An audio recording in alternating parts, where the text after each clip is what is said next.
Hello good morning everybody and welcome back to this channel. तो as usual मेरा जो यहाँ पे डे स्टार्ट होता है वो होता है मेरा ग्राउंड प्रैक्टिस से।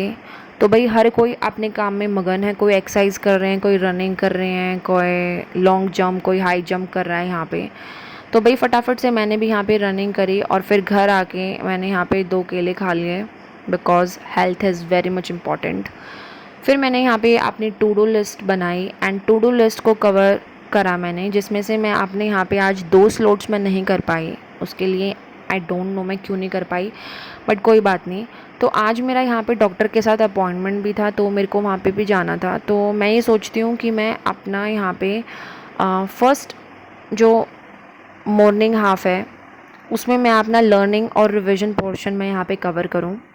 बिकॉज़ सुबह हम बहुत एक्टिव होते हैं, हमारा ब्रेन अच्छे से मतलब फ्रेश होता है, हम चीज़ों को जल्दी ग्रैब भी कर सकते हैं। So that's why I thought कि और मैं हमेशा ही भी ऐसे ही करती हूँ। मैं फ़र्स्ट मॉर्निंग हाफ में क्या होता है टिल 1 एंड टिल 12:30 और 1 तक मैं अपना यहाँ पे लर्निंग पोर्शन हो या फिर कोई मेरा रिवीजन का स्लॉट हो तो मैं उसको वहाँ पे कवर करती हूँ। Because end of the day हम बहुत लेथार्जिक फील करते हैं ना, उस टाइम पे मैं जो प्रेफर करती हूँ लाइक कोई मैथ्स की वीडियो देख ली, कोई रीजनिंग का प्रैक्टिस सेट कर लिया, करंट अफेयर की वीडियोस देख ली, तो वो चीज़ें मैं यहाँ पे करती हूँ। तो मेरे को यहाँ मैंने यहाँ पे अपने जो वन वर्ड सब्स्टिट्यूशन है A1 वाले चैप्टर के जो 200 है वो मैंने यहाँ पे लर्न कर लिए थे, तो वो मैंने एक तो फटाफट से यहाँ पे मैंने रिवाइज़ करे। और आज मेरा टारगेट था कि जो ईडियम्स हैं वो मेरे को 75 से लेके 150 तक लर्न करने थे, और वो भी मैंने यहाँ पे करे। तो इंग्लिश में लगभग मेरे 2 घंटे आराम से लग चुके थे रिवाइज़ करना और आगे का यहाँ पे याद करना। तो अब मेरे जो ईडियम्स हैं वो मेरे यहाँ पे 75 नहीं 50 और रहते हैं, बिकॉज़ वो भी 200 हैं। तो मैं यही सोच रही हूँ हर एक चीज़ के मैं यहाँ पे फर्स्ट जो 200 मोस्ट फ्रिक्वेंटली आस्क्ड है एग्ज़ाम्स में उनको मैं एक बार गो थ्रू यहाँ पे कर लूँ। तो ये था मेरा यहाँ पे फर्स्ट स्लॉट। और उसके बाद जो मैंने यहाँ पे सेकंड स्लॉट उठाया वो था हिस्ट्री का, because today I was thinking कि मेरे को अपनी एंशियंट हिस्ट्री कंप्लीट करनी है। बट अनफॉर्चुनेटली अभी भी मेरे यहाँ पे 2 टॉपिक्स रहते हैं, that is Gupta period and the Harshavardhana period.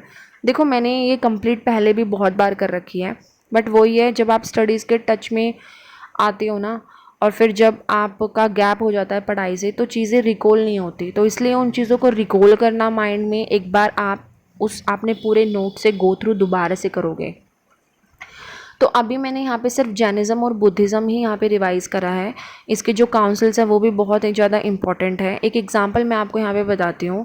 हम सोचते हैं कि भाई ये काउंसिल्स, ये सिटिंग्स को कौन ही पूछता है, इतने बड़े एग्ज़ाम्स में थोड़ी ना आती हैं। तो यूपी पीसीएस का जो लास्ट एग्ज़ाम था ना, आप देख सकते हो उसमें बुद्धिस्ट काउंसिल्स के बारे में पूछ रखा था कि ये काउंसिल कहाँ हुई थी या फिर ये इसका प्रेसिडेंट या फिर पैट्रॉन कौन था, कुछ ऐसा था।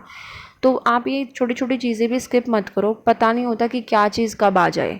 तो फिर उसके बाद भाई ब्रेकफास्ट करके and I was on the way to my clinic, और फिर वहाँ जाके मैंने फटाफट से अपनी मतलब दवाई वगैरह ले ली। फिर वापस आते वक्त आई थॉट कि मम्मी के जो स्पेक्स हैं वो यहाँ पे उनका जो फ्रेम है वो टूटा हुआ था, तो आई थॉट कि मैं मम्मी को सरप्राइज़ दूंगी यहाँ पे फ्रेम चेंज करवा के। वो मैंने यहाँ पे चेंज करवा लिया। और फिर मम्मी ये भी कह रही थी कि जो पीतल की जो थाली वालियाँ होती हैं, जो सेट होते हैं, 5 का सेट, 6 पीसेस का जो सेट होता है, उसका आइडिया लेके आना कि कितने तक की मिलती हैं वो। तो ये ठीक थी, ये पॉलिश वाली थी। तो पता नहीं पॉलिश वाले लेते हैं या नहीं लेते, क्योंकि जो कांसी होती है ना, जैसे कांसी की थालियाँ कुछ ऐसी होती हैं, अंदर से तो पॉलिश होती हैं बट अगर आप उसको उल्टी साइड से देखते हो ना तो वो ब्लैकिश ब्लैकिश सी होती है। तो मैंने बोला कि मम्मी आप ही देख लेना। वैसे ये थालियों का सेट ये 3500 का बता रहे थे, ये आई डोंट नो कि ये फेयर प्राइस था या नहीं था।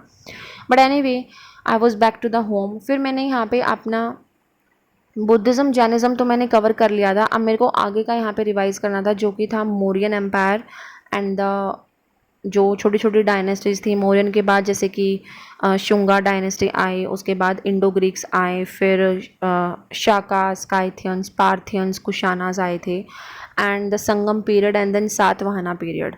तो ये सारी चीज़ें मैंने यहाँ पे रिवाइज करी, इनके इंपॉर्टेंट रूलर्स कौन थे, कौन क्या था। तो दैट्स वाई इसमें भी मेरे लगभग यहाँ पे 2 आवर्स आराम से लग चुके थे। हाँ, इतना ही मेरे को यहाँ पे टाइम लगा था, बट फिर मैं बोर हो रही थी ये सब्जेक्ट पढ़ के, तो इसलिए मैंने गुप्ता और हर्षवर्धना को भी छोड़ दिया। बट येस, कल मैं यहाँ पे अपनी एंशंट हिस्ट्री के ये नोट्स मैं पूरे कवर कर लूँगी अपने। और फिर यहाँ पे मैंने ना फ्लो चार्ट भी बना लिया था कि भाई क्या क्या है क्या क्या नहीं है, क्योंकि काफ़ी काफ़ी छोटी छोटी चीज़ें होती है ना जो मेमोराइज़ करनी बहुत इंपॉर्टेंट होती हैं। तो वो मैंने यहाँ पे नोट डाउन कर ली थी।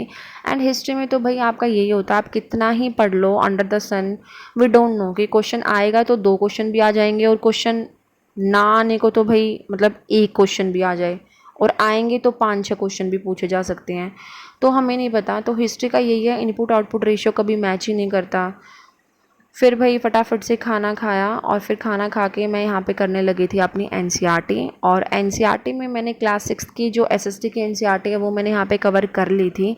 तो क्लास 7th की एनसीईआरटी थी जो अपडेटेड एडिशन है, वो मैंने यहाँ पे डाउनलोड करा पहले तो साइट से एनसीईआरटी की, और फिर मैंने इसके स्टार्टिंग के तीनों चैप्टर्स पढ़े। अब क्लास 7th की जो एनसीईआरटी है ना एसएसटी की, इसमें ना इसकी 2 बुक्स हैं, पार्ट 1 एंड पार्ट 2। तो ये भी जल्दी से यहाँ पे कवर करनी पड़ेगी। देखो मैंने ना पुरानी एनसीईआरटीज़ अपनी कवर कर रखी हैं, बट वही है दिमागी जो कीड़ा होता है कि भाई अपडेटेड भी कर ले, क्या पता अपडेटेड से कुछ आ जाए, तो वही सारी चीज़ें हैं। तो ये मैं अपडेटेड यहाँ पे कवर कर रही हूँ, तो पुरानियों को भी मैं यहाँ पे रिवाइज़ करूँगी, उनको भी मैं शेड्यूल में लेके आऊँगी। तो अब मेरा यहाँ पे रूटीन बनेगा पढ़ाई का। And yes, I will be uploading my daily study vlogs from now onward. चाहे मैं दिन में एक सब्जेक्ट पढूँ, मैं वो भी यहाँ पे अपडेट करूँगी फॉर माई सेल्फ, ताकि मेरे को भी ये रहे कि मैं कंसिस्टेंट हूँ towards my studies. And what is happening on my day, तो वो मैं यहाँ पे सारा अपडेट करूँगी अब। And so this was today. और भाई मैंने करंट अफेयर्स भी करे थे, उसका मैं रिकॉर्ड नहीं कर पाई। And thank you everybody for watching.